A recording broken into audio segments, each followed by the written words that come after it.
Let me tell you something. Sometimes life will knock every brick off your foundation. You'll lose things. People will walk away. Doors you thought were meant for you will close hard. I've been there.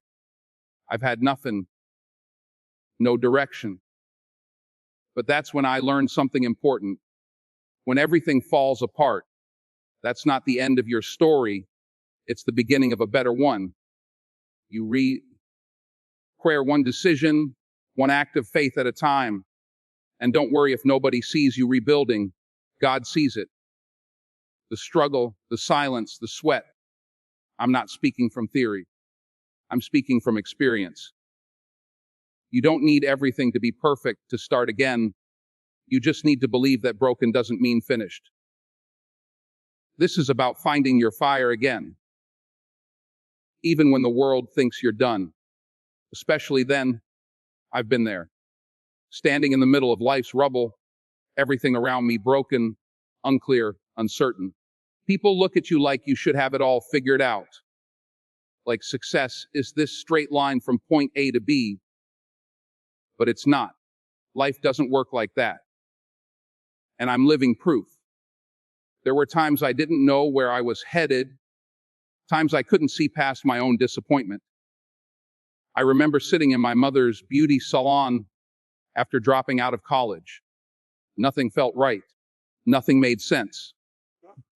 I had no job, direction, just a bunch of scattered dreams, and this quiet voice inside telling me, it's not over. But when everything seems like it's falling apart, that voice is hard to hear. You question everything. Your choices, your worth, your purpose. You feel like the world is moving and you're stuck, frozen in the middle of your own collapse. And you know what I learned? That collapse, that breaking point is necessary. It's not your punishment, it's your preparation. You see, you can't build on something strong on a shaky foundation. Sometimes life has to knock you down just to get your attention. Sometimes God has to strip everything away so you can realize what really matters. Because until you've lost something, until you've hit that low, you don't truly understand the value of rising again. I didn't. Not until I stood in the silence of my own failure, face to face with my reflection, and had to ask myself, now what? That moment right there, that's the beginning.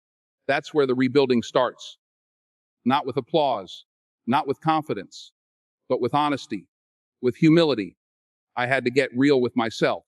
I had to stop pretending I had it all under control and admit that I needed help and I needed guidance. And it's in that surrender, that brokenness, where I found strength. Not the kind of strength people talk about on TV or write about in magazines. I'm talking about quiet strength. The kind that doesn't shout but shows up every single day. The kind that doesn't need recognition but keeps moving forward step by step. When everything fell apart, I learned how to be still. I learned how to listen, not just to the noise around me, but to the voice inside me. That voice reminded me that failure isn't final, that delay isn't denial, that the end of a chapter doesn't mean the end of the book. And I started to rebuild, not with big moves or grand gestures, but with small intentional steps. I read more. I prayed more. I surrounded myself with people who believed in me, even when I didn't believe in myself.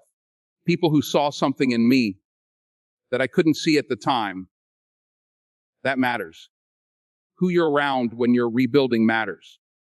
So many people are afraid to fall because they think falling means you're weak. But falling is human. Staying down, that's a choice. I chose to stand. I chose to believe that even though my path looked different than I imagined, it still led somewhere meaningful. I chose to trust the process. And the truth is, you can't appreciate the top if you've never seen the bottom. You can't speak about perseverance if you've never had to push through something. And you definitely can't lead others if you've never learned how to lead yourself out of darkness. Everything I've achieved, everything I've built, It all started in a place of uncertainty, a place of emptiness. That's what people don't see. They see the red carpets, the awards, the headlines, but they don't see the nights I spent wondering if I'd ever make it, the rejections, the confusion, the doors that closed without explanation.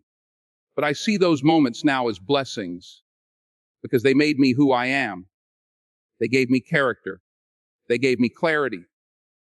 So if you're in that place right now, if everything feels like it's falling apart, let me tell you, don't run from it. Don't curse it. Embrace it. Because it's not the end. It's the beginning of your rebuild. And when you rebuild with intention, with faith, with purpose, you don't just come back, you come back stronger. You come back wiser. You come back unshakable. I did. And you can too. I've been through some things. Real things. Not movie scenes, not lines from a script. Life. And life has a way of teaching you through pain. You see, people talk about purpose like it's this shining trophy for you to grab it when you're ready. But let me tell you something honest. Purpose isn't always found in comfort. It's carved out in pain. And I didn't learn who I was when everything was going right. I discovered who I really was when everything was falling apart. I remember those times when I had no direction, no clear future ahead. I wasn't some overnight success. I had doors closed in my face, rejections, doubts coming from every direction, including from within. And in those quiet moments, when you feel like you've got nothing left in you, that's when you start hearing something deeper. That's when purpose begins to speak. It doesn't come with a grand announcement. It comes in the form of hard lessons, loss, and silence. I've said it before, fail big. Because in failing, you find yourself. And I failed. I failed in school. I failed in plans. I failed at things I thought were meant for me. But the pain of those failures, that's where I started asking real questions. That's where I found the real path. Sometimes we think our pain is punishment. But the truth is, pain is often the preparation. It's the fire that burns away the things you never needed, so you can see clearly who you were always meant to be. You don't learn strength in the spotlight. You learn it in the struggle, when the applause fades and nobody's watching, when your confidence is shaken and your ego has been stripped down to nothing. That's when God starts building you for real. And I didn't know it back then, but all those moments of pain were pushing me closer to the man I was supposed to become. Every tear, every doubt, every loss, it was shaping something in me that success never could. See, when you've been through enough pain, you stop pretending. You stop living to impress. You stop chasing every opportunity that looks good but isn't good for you. Pain teaches you discernment. It sharpens your focus. It clears out the noise. I stopped caring what people thought and started caring about what God placed in me. That's when my life started to change. Not when I got a big break, but when I accepted that even the broken parts of my journey had a purpose. There's something powerful about being brought to your knees. Because when you're down there, you've got two choices: stay down or reach up. And when I reached up, I realized I wasn't alone. God was always there, even in the silence, even in the struggle, even in the rejection. And it was in that deep pain that I found a deeper faith. That faith became my fuel. It gave me a sense of purpose that no paycheck, no trophy, no headline could match. So if you're in pain right now, if your world is shaking and nothing makes sense, don't run from it. Sit in it. Listen to it. There's something in that pain that's trying to teach you something about yourself, something about your calling, and it won't be easy. Rebuilding never is. But the pain you feel today, could be the reason you stand strong tomorrow. I know that because I've lived it. I didn't become who I am in spite of the pain. I became who I am because of it. That's what I want you to hear. Don't curse your pain. Don't hide it. Let it shape you. Let it build in you the strength, the humility, the faith that your future will require. I'm not here because I had a perfect life. I'm here because I trusted the process even when I didn't understand it. I kept walking. I kept believing. I kept working. And slowly, piece by piece, the pain gave birth to purpose. So trust it. Embrace it. Let the pain show you who you really are, because that version of you, the one that's been through the fire, that's the version the world needs. Faith is the foundation. That's not just something I say. It's something I've lived. When you're standing in the wreckage of what used to be your life, when the job is gone, the relationship is broken, the future feels like a dark tunnel with no light in sight. That's when faith becomes more than a word. That's when it becomes your only direction. People often ask me, how did you get through it? And I tell them, it wasn't because I had it all figured out. It wasn't because I was strong all the time. It was because I had something stronger than me guiding me. I leaned on my faith like a man leans on a cane when his legs give out. It held me up when I had no idea where I was going. I remember times when I didn't know what tomorrow would bring. I remember being broke. I remember being lost.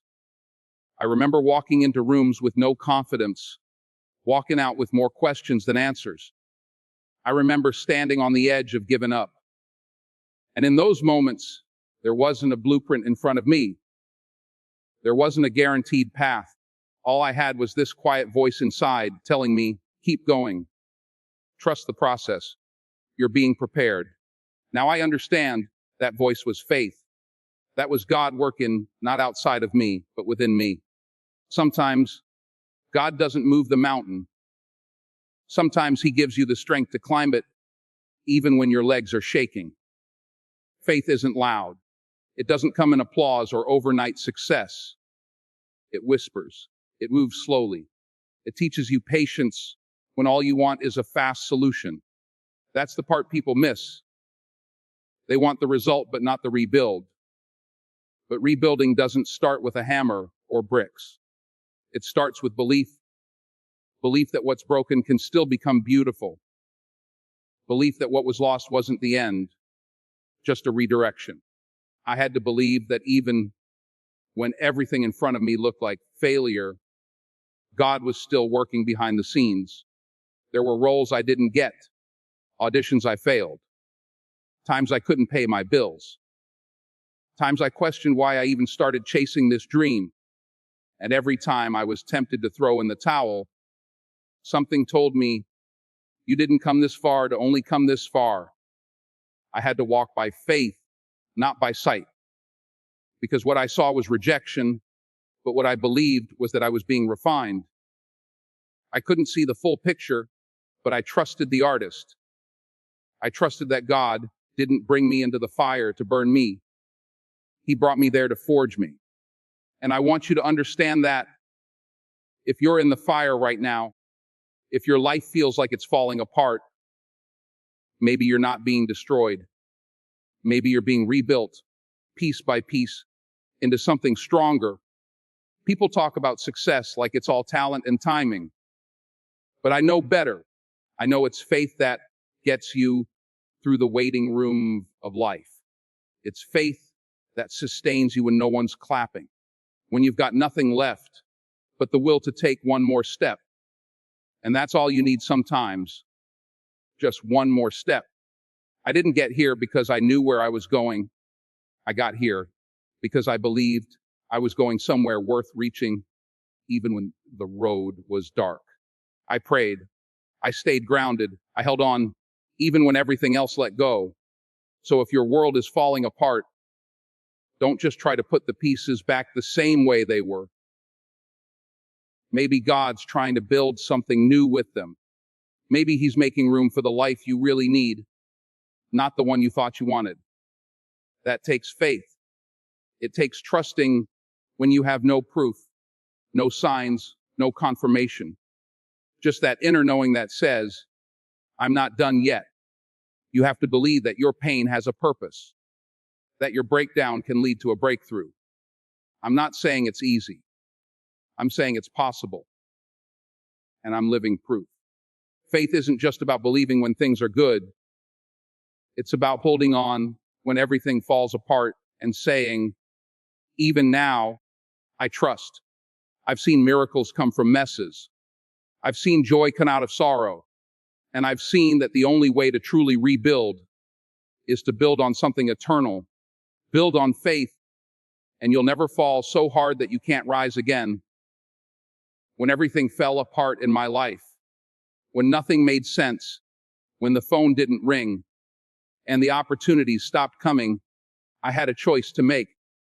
I could sit there and feel sorry for myself, or I could get up every morning and do what I could with what I had. Let me tell you something. When you're down, when you're broken, when you're out of options, that's when discipline shows up. That's when it's no longer about how you feel. It's about what you do. Because feelings are temporary, but discipline builds character. Discipline will take you places that motivation can't even reach. There were times I questioned myself. Times I walked into auditions and knew I wasn't getting the part. Times I sat in rooms where people looked right past me. I wasn't have the connections. I wasn't the favorite, but I had one thing that kept me steady. I showed up. I got up early. I worked, I studied, I trained, and I did it over and over again when nobody was watching. People think success is about luck. It's not. It's about consistency. It's about showing up when you don't feel like it. It's about doing the hard things without applause. Discipline kept me going when doubt screamed louder than my dreams. You can't silence doubt with wishes. You silence it with work. You chip away at it every day with effort. I remember writing scripts no one asked for, rehearsing lines in front of a mirror for roles I hadn't even been considered for. I was preparing for doors that hadn't opened yet. That's discipline. That's belief in action. Because sometimes you don't rebuild with bricks. You rebuild with habits. Habits that carry you through the valley, that pull you out of the mud, that remind you who you are when life makes you forget. Let me be real with you. There's nothing glamorous about discipline. It's not flashy. It's not loud. It doesn't post pictures. It's waking up before the sun, doing what's required, and then doing a little more. It's saying no to distractions. It's turning off the noise and getting quiet with your goals. It's praying when you're tired, working when you're frustrated, and trusting when you're uncertain. There were moments I wanted to give up, but I knew that quitting would hurt more than failing, because if I gave up, I'd never know what I was capable of. So I kept going. I put my head down and built brick by brick. The world didn't notice. That's fine. I wasn't building for the world. I was building for the man I wanted to become. And I'll tell you something. Discipline introduced me to him. That version of myself wasn't born in comfort. He was built in the struggle, in the repetition, in the hours nobody clapped for. If you're going to rebuild your life, if you're standing in the ruins right now wondering how to start again, start with discipline. Start with one good decision.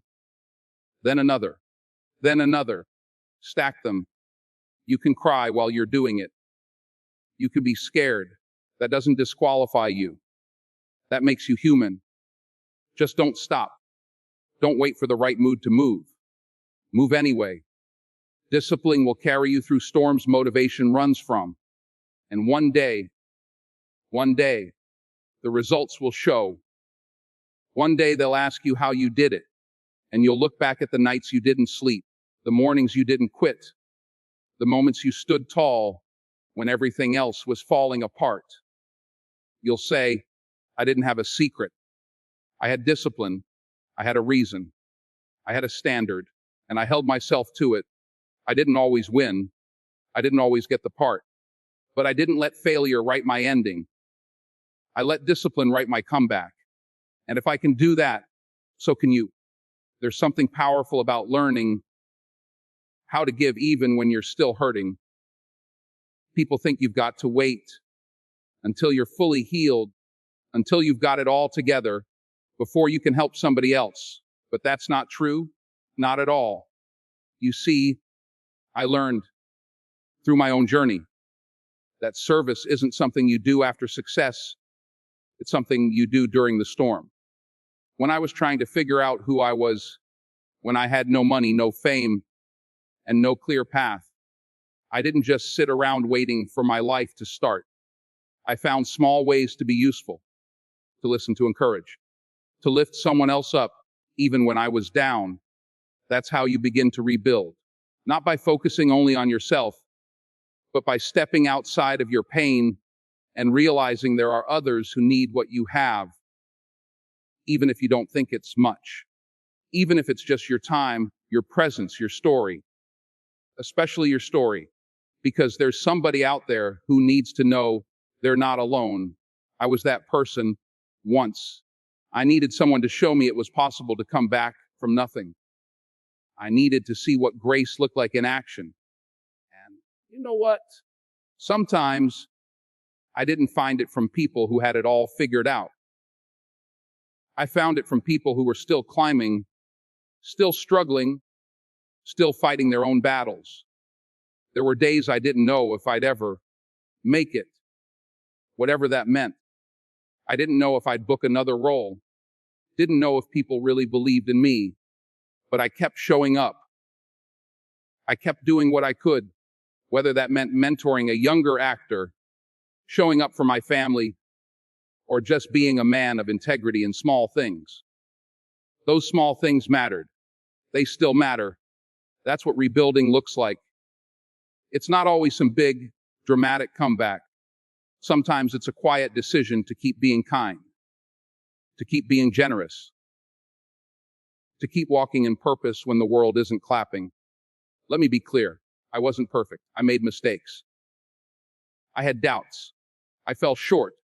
But I never let that stop me from pouring out what I had. Because when you give, something happens inside you. That act of giving creates movement. It stirs the spirit. It reminds you that your life has value, even when it feels broken. That's the thing. Your value doesn't decrease just because your situation does. You can still be a blessing in the middle of your storm. And here's what I found. When I started focusing less on what I didn't have and more on how I could serve, even in my brokenness, doors started opening. Opportunities found me. Healing began, not because I chased success, but because I chased purpose. And purpose is always tied to people. It's never just about you. So even when I felt like I had nothing to give, I gave what I could. A word, a gesture, my time, my attention. And every time I did, it was like I was laying another brick in the foundation of the man I was becoming. We live in a world that tells us to chase the spotlight. But I'm here to tell you, the real power is in serving when nobody's watching. That's where character is built. That's where legacy begins. I didn't become who I am because I waited for the perfect moment. I became who I am because I served through the imperfect ones. That's how you rebuild. You take what's left and you use it. You don't wait to be whole to be helpful. You don't wait to be famous to be faithful. You give what you have, and in the giving, you heal. I'm still learning this, still practicing it. But I know this much: the world doesn't need perfect people. It needs real ones. People who've been through the fire and can still reach out and lift someone else. That's strength. That's leadership. That's how you rise from the ashes. Not by standing alone, but by reaching back for the next person still sitting in the smoke. You rebuild by giving, even when you're still rebuilding yourself. That's what makes you unbreakable. That's what makes the comeback real.